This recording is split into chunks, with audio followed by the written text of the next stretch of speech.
A constructor with no arguments is known as the default constructor. The features of the no argument constructor include things like the name of that no argument constructor is the same name as the class name. Now keep in mind that's true of all constructors. The no argument constructor has no return type. That's also true of all constructors that you would create. But what makes a no argument constructor unique is, of course, it has no parameters. Now keep in mind that if you don't provide a constructor in your class definition, the compiler will generate a default constructor implicitly. And what it does in that default constructor is it initializes all of your instance data members. So any instance data member that's numeric will be initialized to 0. The compiler will initialize all Boolean data members as false and all reference types as null. If you declare a class with a constructor, now that's any kind of constructor with any signature, any number of parameters, the compiler will not actually generate that default constructor for you. You'll have to actually explicitly define the no argument constructor if in fact you want one in your class. Let's take a look. In this class definition, I do not have any constructors, not even a no argument constructor. So what's going to happen when this gets compiled is that the compiler will create a no argument constructor for you, and that's where it's going to initialize your instance data members, or what we call fields. So if this class had some instance data members or fields like salary or first name,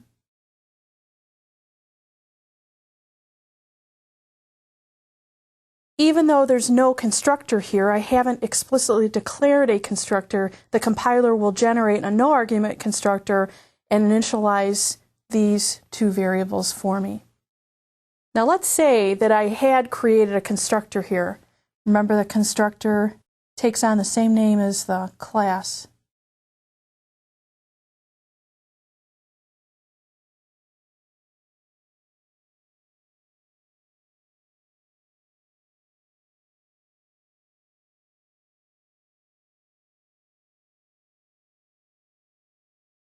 What I'm using this constructor for is, of course, to initialize first name. So the code in there might look something like this.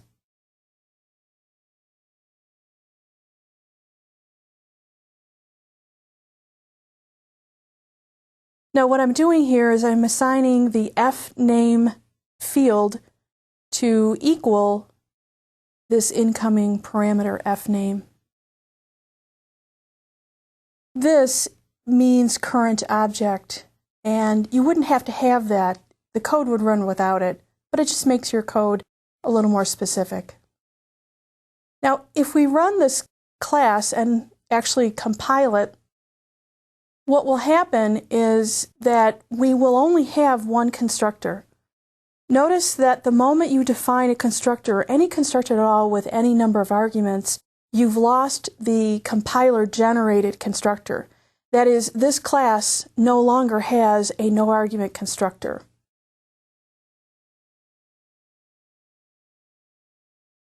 If I were to instantiate this class or consume this class, and if I were to instantiate this way, given this class definition, this line of code would fail. You'd get a compile error because you're trying to call a constructor that's not there. Again, the no-argument constructor is provided for you by the compiler, but that's only if you have no other constructors. So at this point, if you want this code to run, that is, you want to include a no-argument constructor, you'd have to put that in yourself.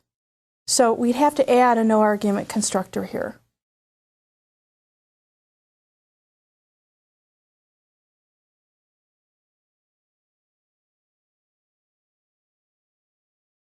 This class now is said to have two constructors, a no-argument constructor, and a one-argument constructor. Now, remember that when you define a class file in Visual Studio.net, it's going to explicitly provide your own default constructor. So if we look at our class definition here, if I were to define this in Visual Studio.net and create a class file for this employee class, it automatically, Visual Studio.net automatically explicitly generates that no-argument constructor for you. So that's something provided for you by Visual Studio.net.